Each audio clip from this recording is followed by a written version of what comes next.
ನಮಸ್ಕಾರ. ಭಗವದ್ಗೀತೆಯ ಇಂದಿನ ಸಂಚಿಕೆಯಲ್ಲಿ ನಾವು ಧ್ಯಾನ ಯೋಗ 6ನೇ ಅಧ್ಯಾಯ, ಅದರಲ್ಲಿ 44, 45, 46 ಮತ್ತು 47ನೇ ಶ್ಲೋಕ, ಕಡೆ 4 ಶ್ಲೋಕಗಳನ್ನು ನೋಡ್ತಾ ಹೋಗೋಣ. ನಾಳೆ ಮುಂದಿನ ಒಂದು ಅಧ್ಯಾಯಕ್ಕೆ ಹೋಗೋಣ. ಅದರಲ್ಲಿ 44ನೇ ಶ್ಲೋಕದಲ್ಲಿ ಈ ಹಿಂದೆ ಶ್ರೀಕೃಷ್ಣ ಇಲ್ಲಿ ಪುನರ್ಜನ್ಮದ ಬಗ್ಗೆ ಹೇಳ್ತಾ ಇದ್ದ. ಹಿಂದಿನ ಜನ್ಮದಲ್ಲಿ ಯಾರು ಯೋಗವನ್ನು ಒಳ್ಳೆಯ ಕಾರ್ಯವನ್ನು ಮಾಡಿರ್ತಾರೋ ಅದು ಮುಂದಿನ ಜನ್ಮದಲ್ಲಿ ಅದು ವ್ಯಕ್ತವಾಗ್ತಾ ಹೋಗುತ್ತೆ. ಹಿಂದೆನೇ ಹೇಳಿದ್ದೆ, ಯಾರ್ದೋ ಒಂದು ಮನೆಯಲ್ಲಿ ಒಂದು ಚಿಕ್ಕ ಮಗು 4 ವರ್ಷದಿಂದನೇ ಒಂದು ವಯಲಿನ್ ನುಡಿಸೋದು, ಹಾಡೋದು, ನಮಗೆ 40 ವರ್ಷ ಸಾಧನೆ ಮಾಡಿದ್ರೂ ಆಗದೇ ಇರೋದನ್ನು 4 ವರ್ಷದಲ್ಲೇ ಮಾಡಿಬಿಡ್ತಾರೆ.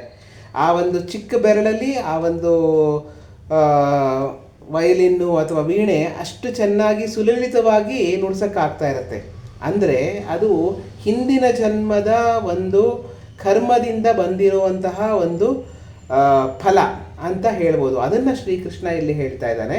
ಅದನ್ನೇ ಮುಂದುವರಿಸ್ತಾ 44ನೇ ಶ್ಲೋಕದಲ್ಲಿ ಶ್ರೀಕೃಷ್ಣ ಹೇಳ್ತಾನೆ, ಪೂರ್ವಾಭ್ಯಾಸೇನ ತೇನೈವ ಕ್ರಿಯತೆ ಹ್ಯವಶೋಪಿ ಸಹ ಜಿಜ್ಞಾಸುರಪಿ ಯೋಗಸ್ಯ ಶಬ್ದ ಬ್ರಹ್ಮಾತಿ ವರ್ತತೆ ಅಂತ ಶ್ರೀಕೃಷ್ಣ ಏನು ಹೇಳ್ತಾನೆ. ಇಲ್ಲಿ ಪೂರ್ವಾಭ್ಯಾಸದಿಂದಲೇ ಯೋಗದ ಕಡೆಗೆ ಮನಸ್ಸು ಹೋಗೋದು.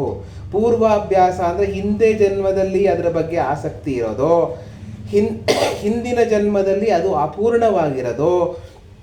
ಆ ಥರ ಆಗಿದ್ದರೆ ಅದು ಈ ಜನ್ಮದಲ್ಲಿ ಮುಂದುವರಿತಾ ಹೋಗುತ್ತೆ ಅಂತ ಶ್ರೀಕೃಷ್ಣ ಇಲ್ಲಿ ಹೇಳ್ತಾನೆ. ಅದನ್ನು 45ನೇ ಶ್ಲೋಕದಲ್ಲಿ ಪ್ರಯತ್ನಾಧ್ಯತಮಾನಸ್ಥೋ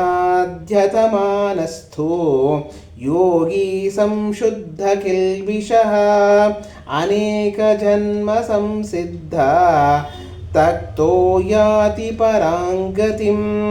ಅಂದರೆ ಯಾರು ಪ್ರಯತ್ನದಿಂದ ಅಭ್ಯಾಸ ಮಾಡ್ತಿರ್ತಾನೋ, ಕಿಲ್ಬಿಷ ರಹಿತನಾಗಿರ್ತಾನೋ, ಅನೇಕ ಜನ್ಮಗಳಿಂದ ಸಂಸಿದ್ಧಿಯನ್ನು ಹೊಂದಿರ್ತಾನೋ ಅಂತಹ ಯೋಗಿ ಪರಮಗತಿಯನ್ನು ಹೊಂದುತ್ತಾನೆ.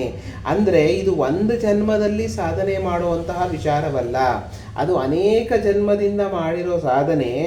ಒಂದು ಜನ್ಮದಲ್ಲಿ ತುಂಬ ಅತಿಯಾಗಿ ಅದನ್ನು ಪೂರ್ಣವಾದ ಮೇಲೆ ಅವನು ಪರಮಗತಿಯನ್ನು ಹೊಂದುತ್ತಾನೆ. ಅಲ್ಲಿಯ ತನಕ ಅವನು ಅಭ್ಯಾಸ, ಅವನ ಒಂದು ಸಾಧನೆ ಮುಂದುವರಿತಾನೇ ಇರುತ್ತೆ.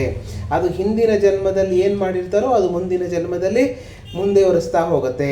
ಅದೇ ಹಿಂದೆ ಅರ್ಜುನ ಕೇಳಿದ್ದ, ಈ ಜನ್ಮದಲ್ಲಿ ಮಾಡೋಕ್ಕಾಗದೆ ಹೋದರೆ, ಈ ಜನ್ಮದಲ್ಲಿ ಒಂದು ಸಾಧನೆ ಅರ್ಧಕ್ಕೆ ನಿಂತ್ಕೊಂಡ್ಬಿಟ್ರೆ ಆವಾಗ ಏನಾಗತ್ತೆ ಅಂತ.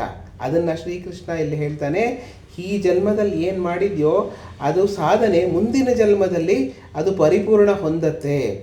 ಆ ಒಂದು ಗತಿ ಬಂದೇ ಬರುತ್ತೆ. ಅದ ನಂತರನೇ ನೀನು ಪರಮಗತಿಯನ್ನು ಹೊಂದುತ್ತೀಯಾ ಆ ಒಂದು ವಿಚಾರದಲ್ಲಿ ಅಂತ ಶ್ರೀಕೃಷ್ಣ ಇಲ್ಲಿ ಹೇಳ್ತಾನೆ.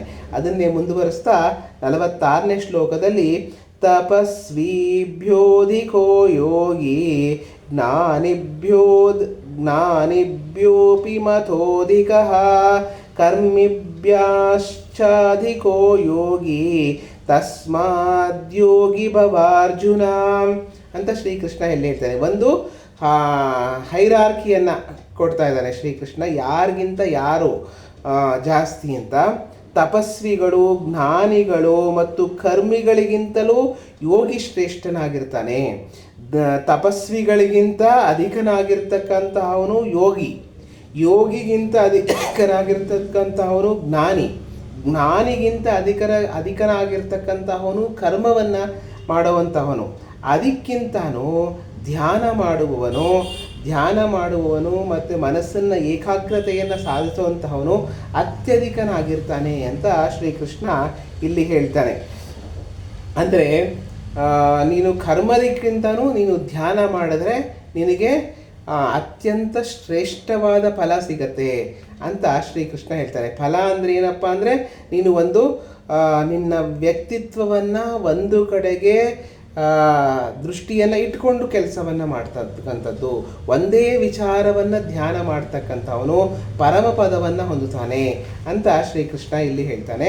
ಅದನ್ನೇ ಮುಂದಿನ ಶ್ಲೋಕದಲ್ಲಿ 47ನೇ ಶ್ಲೋಕದಲ್ಲಿ ಹೇಳ್ತಾನೆ, ಯೋಗಿ ನಾಮಪಿ ಸರ್ವೇಷಾಂ ಮದ್ಗತೇನಾಂತರಾತ್ಮನಾ ಶ್ರದ್ಧಾವಾನ್ ಭಜತೆ ಯೋ ಮಾಂ ಸಮೇ ಯುಕ್ತತಮೋ ಮತಃ.